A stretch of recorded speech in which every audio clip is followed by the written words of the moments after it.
오늘은 하나님과의 인격적인 만남에 대해서 살펴보도록 하겠습니다. 특별히 이 말씀을 가지고 하나님을 만나는 부분에 대해서 말씀을 드리려고 합니다. 우리가 읽었던 디모데후서 3장 16절, 17절 말씀이 어떤 맥락에서 나오냐면 바울이 디모데에게 지금 이 시대가 어떤 시대인지를 설명해 주고 있습니다. 앞에 보면 온갖 거짓과 속임과 술수와 이런 것들이 팽배해 있는 그런 세상에 네가 살고 있다. 어떻게 이 세상을 살아갈 것이냐? 그러면서 14절에 보시면 그러나 너는 배우고 확신한 일에 거하라 이렇게 말씀하고 있습니다. 배우고 확신한 일에 거하라 하면서 그냥 네가 알아서 해봐라가 아니라 그때 제시한 부분이 무엇이냐면 바로 성경입니다. 성경. 이 성경은 하나님께서 우리 인류에게 주신 가장 최고의 귀중한 선물이 되기 때문에 이 성경을 가지고 있으면 너는 배우고 확실한 일에 설 수 있다 이렇게 말씀하고 있는 것입니다. 자, 그래서 성경이 어떤 책인가, 성경은 우리에게 어떤 의미를 갖느냐, 이 성경이 기록된 목적을 한 두 가지로 살펴볼 수 있습니다. 디모데후서 3장 15절 말씀에 보면 또 어려서부터 성경을 알았나니 성경은 능히 너로 하여금 그리스도 예수 안에 있는 믿음으로 말미암아 구원에 이르는 지혜가 있게 하느니라. 성경에 기록된 첫 번째 목적이 무엇이냐면 구원에 이르는 지혜가 있게 한다라는 것입니다. 왜 그렇게 성경이 중요하다고요? 우리가 구원받을 수 있는 구원과 관련된 모든 것을 이 성경이 가르쳐주고 있기 때문에 그렇습니다. 이 성경을 잘 보면 우리가 왜 구원받아야 되는지, 우리가 어떻게 그 구원에 이를 수 있는지에 대한 해답이 성경에 나와 있습니다. 그래서 성경이 없었더라면, 만약 성경이 없었더라면 우리는 구원받을 수 있는 길이 전혀 제시되지 않았을 것입니다. 우리가 어떻게 하나님의 사랑에 대해서 알 수 있었을까요? 성경이 없었더라면 나무에 달리신 예수 그리스도, 십자가에 달리신 예수 그리스도를 우리와 연결해서 생각하기가 참 어려웠을 것입니다. 성경이 없었다고 한다면 우리 인생의 의미와 목적과 소망을 우리는 붙잡을 수 없었을 것입니다. 근데 성경 안에 그 답이 나와 있기 때문에 성경을 통해서 우리는 구원에 이르는 길을 알게 된다는 것입니다. 성경은 그런 의미를 갖습니다. 성경이 주는 첫 번째 목적은 우리를 구원에 이르게 한다라는 것입니다. 영화에 보면 이 보물을 찾아가는 영화들을 보면 이 보물 지도가 중요하죠. 뭐 선원도 있고 배도 있고 여러 가지가 다 있다 하더라도 제일 중요한 보물이 어디 있는지를 알려주는 보물 지도가 없으면 그냥 배 타고 그냥 빙빙 세계 일주하는 것이지 보물은 못 찾는 것이죠. 보물이 어디 있는지 알려주는 지도가 굉장히 중요합니다. 마찬가지로 성경은 우리를 구원에 이르는 지도, 구원에 이르는 지혜가 되기 때문에 이 성경을 통해서 우리가 하나님의 사랑에 대해서도 알고 구원에 이르는 길에 대해서도 알게 된다라는 것입니다. 자, 두 번째로 17절을 보시죠. 이는 하나님의 사람으로 온전하게 하며 모든 선한 일을 행할 능력을 갖추게 하려 함이다 그랬습니다. 성경이 우리에게 주는 두 번째 목적, 성경이 갖는 두 번째 목적은 무엇이냐면 모든 선한 일을 행할 능력을 갖추게 한다. 우리가 성경을 통해서 우리가 어떻게 살아야 될지, 어떻게 하는 것이 하나님을 기쁘시게 하는 것인지에 대한 또 그 가이드를 성경을 통해서 우리가 배우게 됩니다. 하나님께서 원하시는 삶의 규범이 있어요. 하나님으로 인해서 구원받은 백성들에게 합당한 그 구원의 삶이 있습니다. 어떻게 살아야 되죠? 성경에 답이 나와 있습니다. 우리가 이제는 예수님을 우리의 구주, 우리의 주님으로 모시기 때문에 그 주님이 원하시는 삶이 있습니다. 아기가 태어나는 것도 중요하지만 이제 잘 자라는 것도 중요하다고 그랬죠. 어떻게 잘 자랄 수 있는가?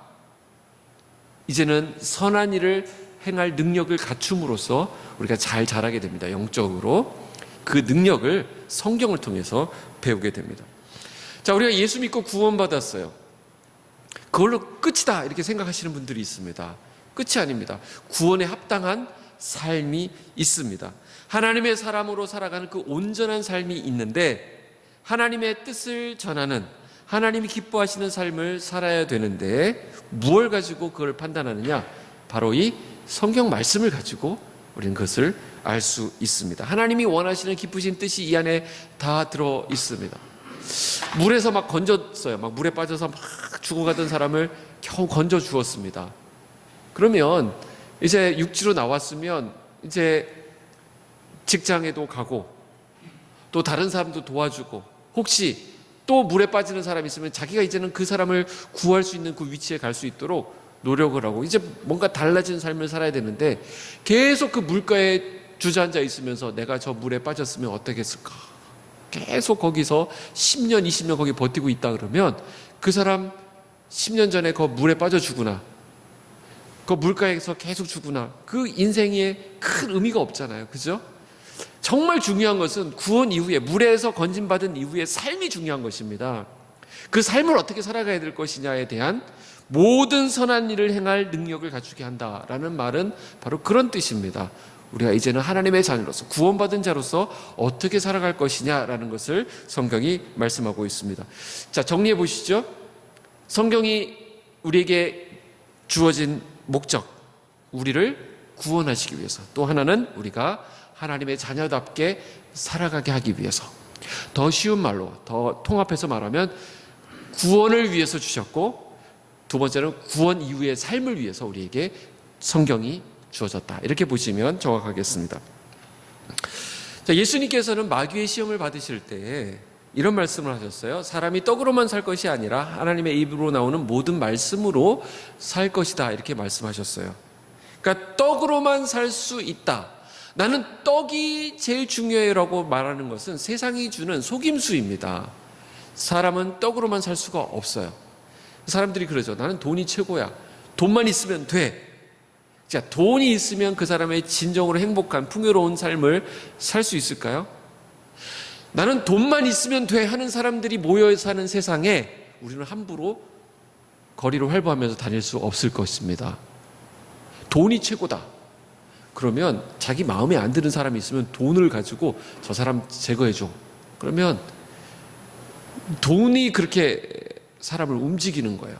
그런 세상은 무서운 세상입니다.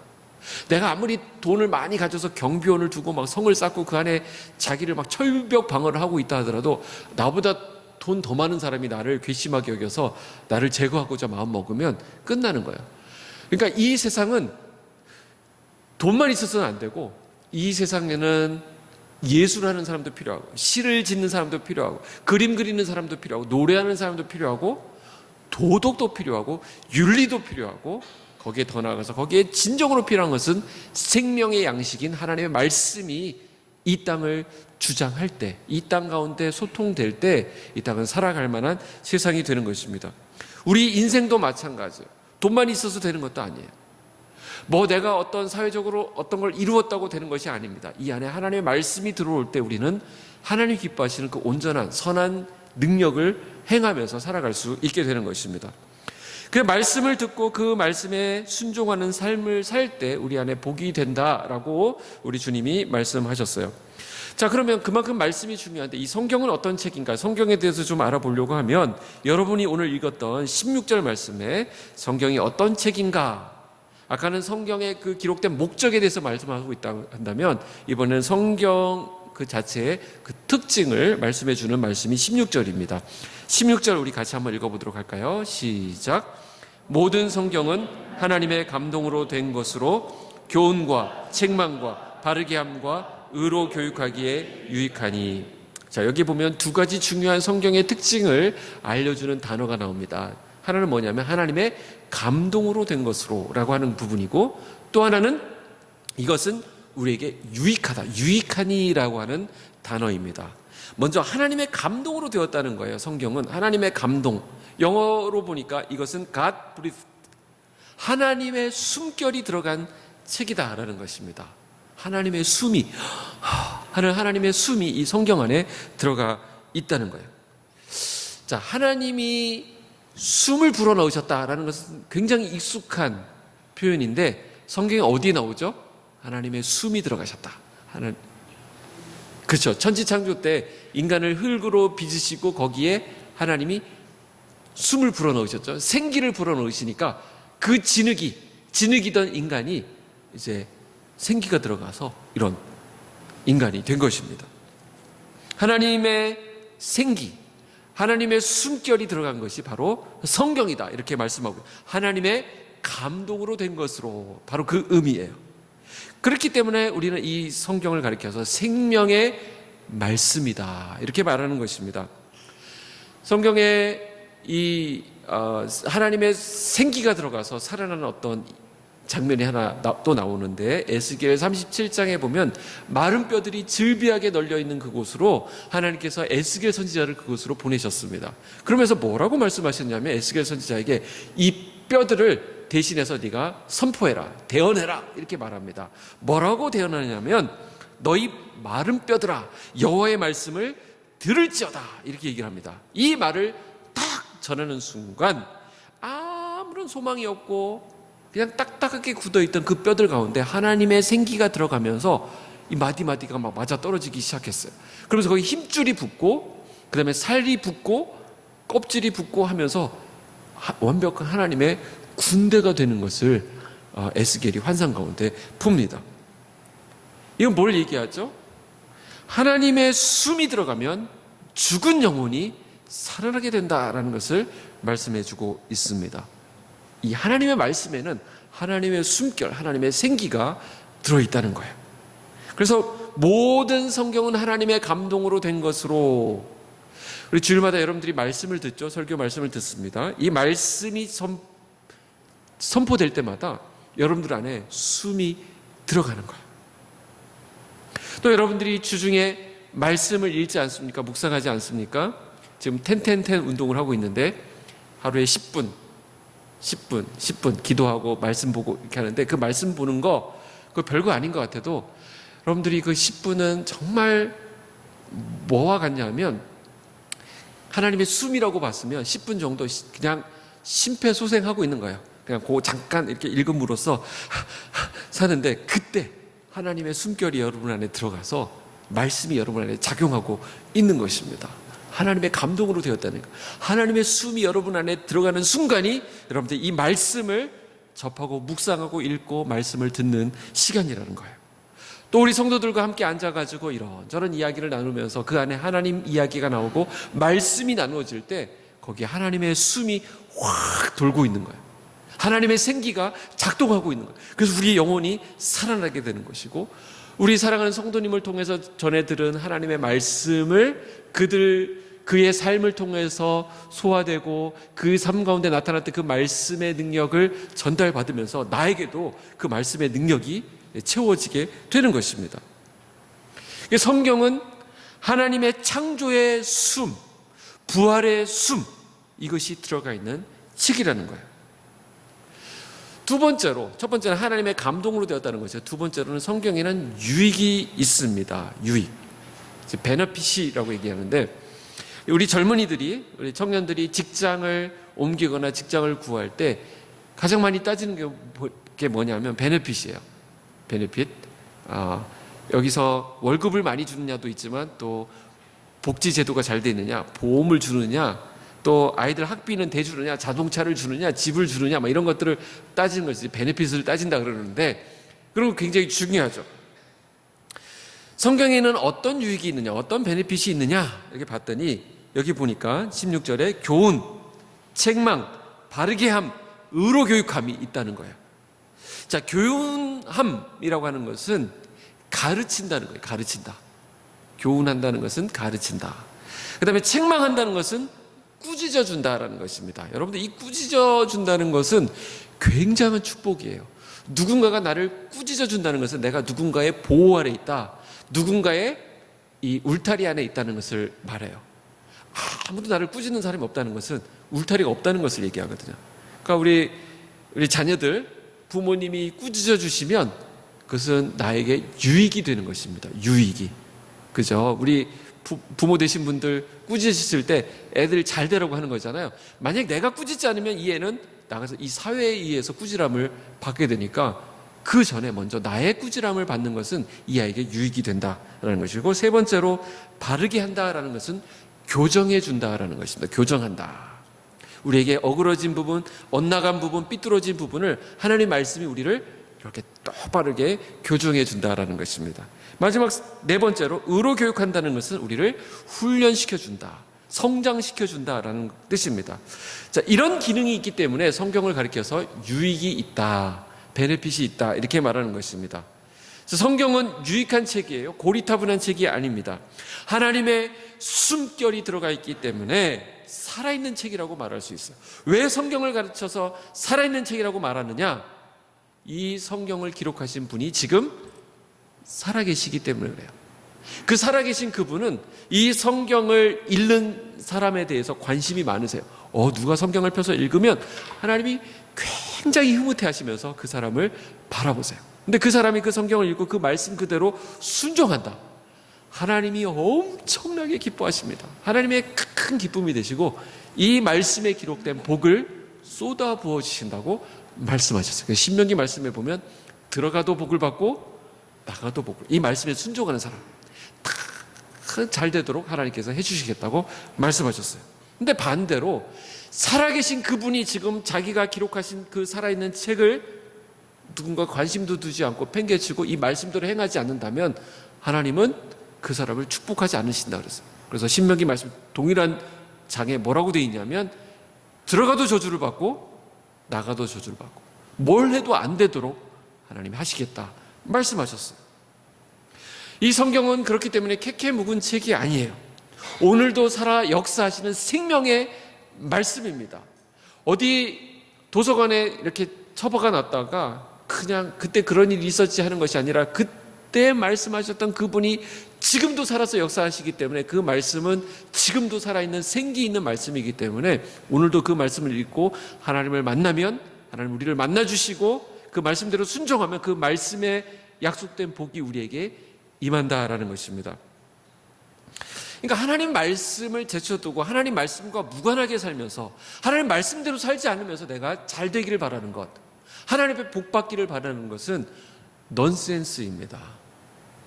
그러니까 말씀 그대로 우리가 잘 해석하고 말씀을 잘 묵상하고 말씀대로 잘 순종하고 따라가는 것이 중요하겠죠. 그러니까 이 말씀을 어떻게 우리가 읽고 어떻게 이 말씀을 잘 활용할 것이냐라는 문제가 남습니다. 오늘 말씀에 제일 중요한 부분이 되겠죠. 네.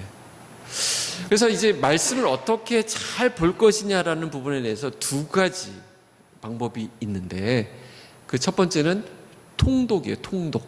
성경을 통독하는 것입니다. 이것은 전체 숲을 보는 것과 같아요. 숲을. 이 통독이 굉장히 중요합니다. 통독. 두 번째가 뭐냐면 묵상이래요. 묵상. 묵상은 나무 하나하나를 자세히 살피는 것 같아요. 잎사귀가 어떤지, 가지가 어떤지, 뿌리가 어떤지, 열매가 어떻게 되는지 그거를 하나하나 나무를 살피는 것이 묵상이에요. 그러니까 통독과 묵상은 같이 가는 것입니다. 근데 오늘 성찬식도 있었고 이제 묵상 이 부분을 다루기에는 시간이 좀 부족하기 때문에 제가 일부 예배도 빈 예배 때도 약속을 드렸는데 그냥 홈페이지에 제가 묵상의 방법에 대해서 좀 이렇게 시리즈로 좀 올리려고 하니까 여러분들이 나중에 그걸 보시면서 좀 묵상의 도움을 받으시면 좋을 것 같아요. 그래서 오늘은 이제 통독에 대해서 좀 살펴보려고 합니다. 이 통독은 어떻게 하는 것이 통독이냐? 일단 통독하면 여러분들이 생각하셔야 될 게 뭐냐면 그냥 통째로 읽는 게 통독이 아니라 성경을 반복해서 곱씹어가면서 읽는 것이 통독이에요. 그러니까 많은 분들이 좀 생각하기에 통독 그러면 창세기부터 요한계시록까지 그냥 통째로 쫙 읽는 성경 몇 번 통독했어. 성경 1독, 2독, 뭐 5독 막 이렇게 얘기하는데 그거는 조금 다음 단계고 여러분들에게 처음부터 창세기부터 쭉 요한계시록까지 통독하세요 그러면 이거는 정말 좀 어려운 일이에요.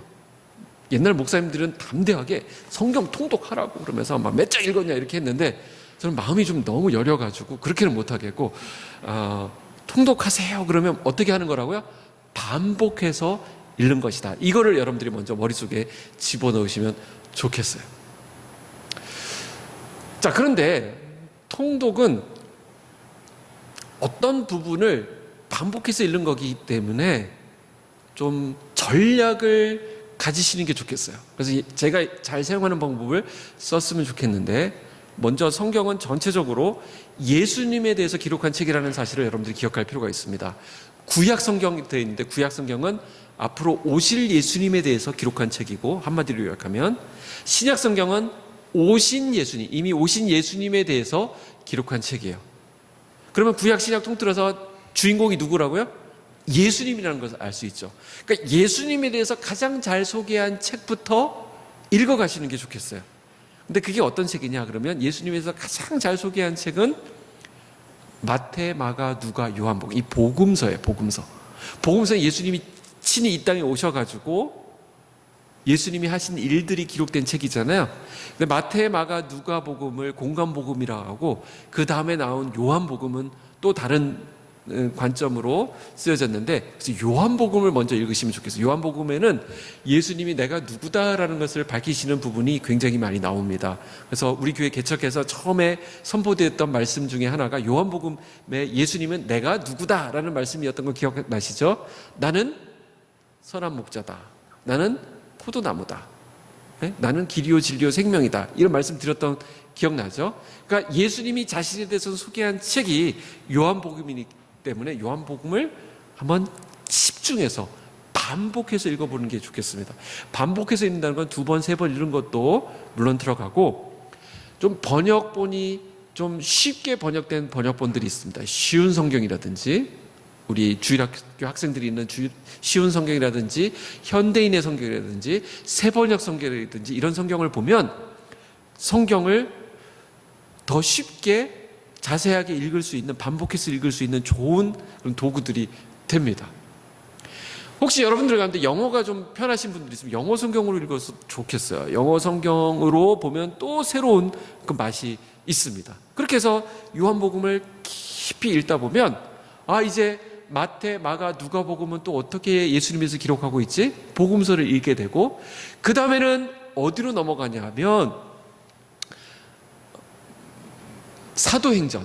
이 예수님의 말씀을 받은 사도들이 어떻게 그 말씀을 가지고 복음을 전하고 교회를 형성하고 또 그렇게 살았는지를 보여주는 그 역사가, 신약의 역사가 사도행전이라고 할 수 있는데, 이 사도행전을 통해서 예수님에 대한 생각들을 더 넓혀갈 수 있습니다. 그러면 어디로 가느냐? 그 다음에 이제 서신서들이 있는데, 서신서는 이 예수님의 말씀을 받아서 사역을 하고 살았던 이 사도들이 흩어져 있는 교회들에게 편지를 쓴 거예요. 예수님이 어떤 분이신가를 하나하나 이제 예수님의 말씀들을 잘 모아서 어떤 구원에 대해서, 어떤 교회에 대해서, 종말에 대해서, 믿음에 대해서 이렇게 쓴 책들이, 이 편지가 바로 서신서예요. 뭐 로마서, 갈라디아서 이런 말씀들이 있잖아요. 이런 말씀들을 읽어보시는 것이 이제는 그 다음에 여러분들에게 유익이 있을 것입니다.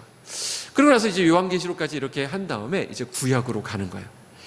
그냥 다짜고짜 구약으로 가게 되면 창세기, 그래서 신년에 창세기부터 읽기 시작하죠. 좀 괜찮아요. 스토리가 있으니까. 출애굽기, 그것도 괜찮아요. 뭐 출애굽하고 엑소더스 나오니까 좋은데, 한 25장 가면 여러분들이 이제 슬슬 힘들어지기 시작할 거예요. 거기 막 집 짓는 얘기 나오거든요. 건축학과 나오신 분들은 좀 괜찮으시겠지만, 여기 인문계나 좀 그렇지 않은, 관심 없으신 분들은 이거 무슨 얘기냐 막 그러면서 힘들어집니다. 근데 출애굽기 겨우 끝내고 보면 그다음에 레위기라고 나, 레위기. 이거 놀라운 책입니다. 이건 레위기는 우리 한국 성도님들이 내 위기다 이렇게 해서 이렇게 하는데, 그거 굉장히 어려운 본문입니다. 그렇게 가시면 좀 어려워요. 그래서 구약으로 넘어오실 때 먼저 그 전에 예수님에 대한 생각, 예수님에 대한 묵상이 먼저 충분하게 신약을 통해서 있은 다음에 이 신약을 쭉 읽어가다 보면 이 신약의 가르침이 구약의 뿌리를 두고 있다는 것을 여러분들이 발견하게 될 거예요. 왜냐하면 예수님 자신도 그 모든 예수님의 가르침을 이 구약을 근거로 해서 하셨거든요. 그리고 내가 지금 하고 있는 이 일은 구약에 말씀하신 그 하나님의 말씀을 이루고자 합니다 라고 말씀하시면서 구약에 있었던 그 모든 것이 예수님 본인에게서 성취되고 있음을 가르치셨거든요. 그러면 이 말씀은, 예수님의 이 말씀이나 이 일들은 구약의 어떤 부분에서 있었던가를 가서 보게 되는 것이니까 구약으로 가야 되는 것이죠. 그래서 우리는 예수님에 대한 관심과 사랑이 생기면 생길수록 구약 성경을 더 찾아보게 되고 더 살피게 되는 것입니다. 우리는 구약을 통해서 수천 년 동안 하나님께서 세상을 어떻게 다루셨는지, 또 이 세상을 향해서 하나님께서 우리 인류를 향해서 특별히 어떤 계획을 가지고 계셨는지를 만나게 됩니다. 그 하나님은 이 계획을 이루시기 위해서 한 작은 찍기 같은 민족 하나를 세우셨는데, 하나님께서 그들에게 복을 주시고 그들을 통하여서 하나님의 이 복이, 하나님의 이 계획이 흘러가도록 하셨는데, 그들이 그를 감사함으로 잘 받아도 모자랄 판에 막 거절하고 하나님을 배반하고 하나님 앞에 돌아서는 역사들이 막 나타납니다. 그런 얘기가 또 구약 성경에 쭉 나옵니다. 그런데 이렇게 절망스러운 인간의 역사 가운데서도 하나님은 신실하게 그 약속을 지키시고 붙드시고 선지자들을 보내셔가지고 그들을 일깨우시고 하나님의 사랑을 보여주신 내용들이 쭉 흘러가면서 하나님이 인류를 구원하시겠다는 계획을 굽히지 않으시고, 인간은 실패하지만 하나님은 실패하지 않으시고 그것을 계속 이끌어 가신다는 내용이 바로 구약 성경의 내용입니다. 그래서 이것은 이스라엘, 그 민족 도구로 사용하시는 이스라엘뿐만 아니라 모든 인류, 온 민족과 방언 가운데 이 구원의 메시지가 전파되어야 된다는 것을 말씀하고 있다는 것을 깨닫게 됩니다. 우리 성경을 보다 보면 그래서 이 성경 안에 아주 독특한 세계관이 있다는 것을 보게 돼요. 그 성경을 보는 관인데, 성경을 보다 보면 하나님께서 천지를 창조하셨고 하나님께서 아름답게 하셨고 거기 인간을 두셨는데, 인간이 타락해서 하나님이 이 창조 세계가 깨어졌다는 이야기를 하고 있어요. 근데 하나님은 그것을 내팽겨 치신 것이 아니라 하나님께서 그 망가진 하나님의 창조 세계를 회복하신다는 내용이 나와요. 그래서 이걸 신학적으로 좀 정리를 하면 성경은 이 세 가지로 구별이 되는데, 창조, 타락, 구속, 이렇게 얘기하는 거예요. 창세기 1, 2장에 보면 하나님께서 창조하신 이야기가 나옵니다. 하나님의 계획과 하나님의 처음에 그 창조의 모습, 아름다운 모습들이 원형이 나오는데, 3장에 보면 인간의 범죄함이 나와요. 그래서 이게 깨져 버렸어요.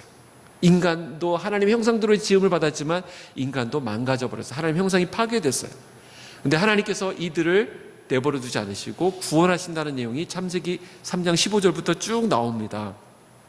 그러니까 창세기 3장 이후로부터 쭉 나오는 요한계시록까지 나오는 다 구속의 내용이에요. 구속의 내용, 하나님의 구원의 내용, 창조, 타락, 구속. 그래서 구약에 나타난 이스라엘의 거듭된 반역과 실패 끝에 하나님은 자신의 아들이신 예수 그리스도를 메시아로 이 땅에 보내시기 위해서 준비하고 계시는 것을 볼 수 있습니다. 이 큰 그림을 통독을 통해서 보게 되는 거예요. 반복해서 읽고 예수님에서 묵상하다 보면 모든 성경이 예수님을 가리키고 있고 예수님을 우리에게 소개하고 있다는 사실을 깨닫게 됩니다. 그 예수님을 통해서 우리가 하나님께 나아가게 되는 것이고, 또 하나님은 예수의 공동체인 이 교회를 통해서 지금도 일하고 계시는데, 이 교회 안에 예수님이 중심 되시기 때문에 이 교회는 절대 무너지지 아니하고 실패하지 아니하고 끝내 이 교회를 통해서 하나님의 구원의 일들이 이루어진다는 것을 말씀하고 있는 것입니다. 우리는 이 성경을 통해서 예수님을 만날 수 있습니다. 예수님을 만난다는 것은 예수님 안에 담겨있는 하나님의 그 고귀한 뜻, 그 놀라운 비밀을 우리가 발견하게 된다는 거예요. 예수님을 통해서 볼 때만 우리가 이 뜻을 깨달을 수 있습니다. 그래서 예수님을 통하지 않고는 하나님께 나아갈 수 없는 거예요. 나로 말미암지 않고는 아버지께로 나아갈 자가 없다 그랬어요. 예수님을 만나는 것이 너무나도 중요하죠. 이 말씀을 통해서 예수님을 만나게 되면, 그래서 하나님의 온전하신 뜻을 깨닫게 되면, 오늘 디모데후서 3장 16절 17절에서 말씀했듯이 우리에게 어떤 축복이 있느냐, 우리가 온전하게 되는 축복을 누리게 됩니다. 예수 그리스도의 온전하심처럼, 예수님이 그렇게 아름다운 모습으로 계셨던 것처럼 우리가 이 예수님을 만나면서 예수님을 닮게 돼요. 우리도 예수님처럼 말하게 되고 예수님처럼 생각하게 되고 예수님처럼 마음을 쓰게 돼요. 그게 우리가 작은 예수가 되는 것입니다. 그 다음에 또 어떤 일이 있느냐, 우리가 예수님을 닮으면서 예수님처럼 이제는 행동하게 됩니다. 그래서 모든 선한 일을 행할 수 있는 능력이 우리 안에 구비됩니다. 그전에는 내가 하는 모든 일들은 나 중심적으로 돌아가서 내가 하고 싶은 대로 하고 내 욕망을 실현하는 모든 것이었다고 한다면, 이제는 내가 사랑하는 그분, 하나님 기뻐하시는 그 뜻에 따라서 이제는 하나님이 기뻐하시는 일들을 하게 되는 거예요. 그분이 움직이라고 하는 대로 우리가 움직이게 되는 거예요. 우리의 시간과 우리의 남은 인생과 건강과 물질과 우리의 모든 마음가짐을, 앞으로의 모든 앞날의 계획을 하나님의 뜻에 맞춰서 갈 수 있는 이 놀라운 일들이 가능하게 되는데, 그게 바로 말씀을 통해서 가능해진다라는 것입니다. 이 말씀을 우리가 그래서 가까이 하고 말씀을 묵상하고 말씀을 읽고 통독하고 하는 것입니다. 말씀을 통하여서 말씀하시는 하나님과의 만남이 풍성하게 여러분들 삶 가운데 이루어지기를 축복합니다.